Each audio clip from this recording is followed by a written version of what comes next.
We had this great conversation on the phone one day, and he said, well, how much do you normally pay for wood? And I said, well, no, we in the College of Fine Arts do not. We don't have the budget for it. Our studio lab fees would never cover that amount of cost. He said, well, consider this year free for your students. We have a donation, and they even delivered it to us, which is absolutely amazing.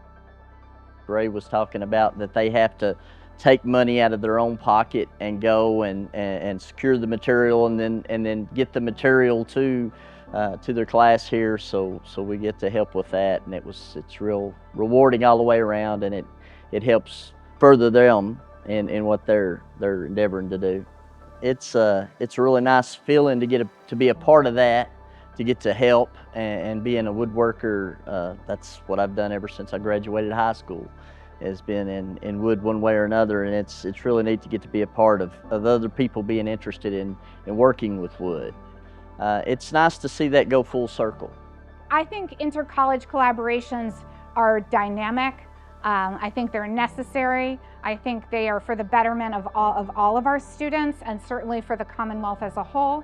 It creates this environment where they all can succeed in this kind of egalitarian manner, which we've not had before, which is really lovely.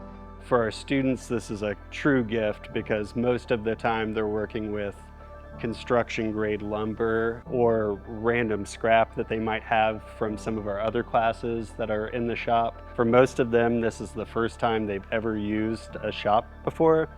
And so I train them on best ways to utilize the materials that they have for their project and really go from the germ of an idea that they might have all the way to a finished product. And the only thing that I really knew about mahogany was the references made about mahogany in the Hunger Games. You know, we saw the wood and I was like, oh, like it just looks orange, like I don't really get it. And then we stained it or used the oil on it and I was like, okay, this is really cool.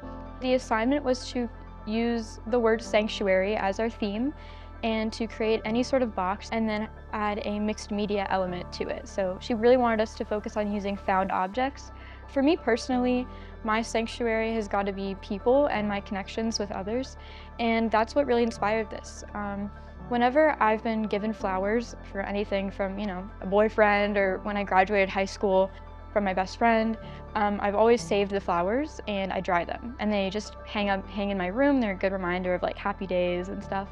And then this vase was given to me by my mom, and I love my mom a lot. I knew that I wanted to incorporate both of those because it's representative of how, even though relationships with others are really tough a lot of the times, it's like at the end of the day, those people are my sanctuary, and that's where I go when I need comfort. We're so lucky that we were able to use it, because imagine if I did this with like plywood. It wouldn't look the same at all. It wouldn't be the same as how like dramatic this wood is, and I love it.